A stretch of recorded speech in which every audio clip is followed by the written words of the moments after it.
نحمدہ و نصلی علی رسولہ الکریم اما بعد اعوذ باللہ من الشیطان الرجیم من حمزہ و نفخہ و نفثہ۔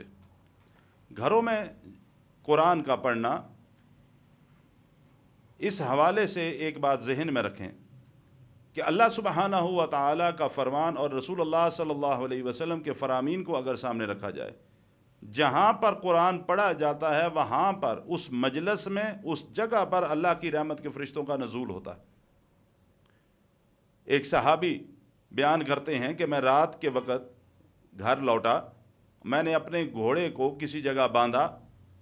اور اس کے بعد میں نے رات کو نوافل پڑھنے شروع کیے، اور نوافل کے دوران میں قرآن کو اونچی آواز میں تلاوت کرنا شروع کی۔ کچھ دیر گزری تو میرا گھوڑا وہ بدکنا شروع ہو گیا، اور میرے ذہن میں یہ بات آئی کہ میرا چھوٹا بچہ، شیرخوار بچہ سو رہا ہے اور گھوڑا بدک رہا ہے، کہیں یہ اس کے پاؤں تلے نہ آ جائے۔ میں نے اپنی نماز کو مختصر کیا، جب سلام پھیرا تو گھوڑا اپنی جگہ پہ کھڑا ہو گیا۔ جب میں نے دوبارہ قرآن کی تلاوت شروع کی تو گھوڑا جو ہے وہ پھر دوبارہ بدکنا شروع ہو گیا۔ اب اس صحابی کے ذہن میں یہ بات آئی، وہ فرماتے ہیں کہ میں صبح اللہ کے رسول صلی اللہ علیہ وسلم کی خدمت میں حاضر ہوا۔ میں نے کہا یا رسول اللہ صلی اللہ علیہ وسلم، رات کو میں قرآن پڑھ رہا تھا اور گھوڑا بدک رہا تھا۔ آپ صلی اللہ علیہ وسلم نے سارا ماجرا سننے کے بعد یہ بات ارشاد فرمائی، اللہ کے بندے،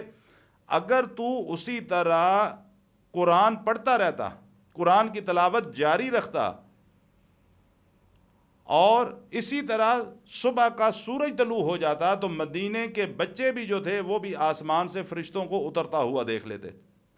کہ جب تو قرآن پڑھ رہا تھا اور گھوڑے کا بدکنا یہ تھا کہ اس وقت اللہ کی رحمت کے فرشتوں کا نزول ہو گیا تھا، اور اللہ تعالیٰ نے، گھوڑا ایک ایسا جانور ہے جس کو یہ حص عطا کی ہے کہ اللہ کے حکم سے وہ فرشتوں کو دیکھ لیتا ہے۔ جس طرح جب مرغا جو ہے وہ اونچی آواز میں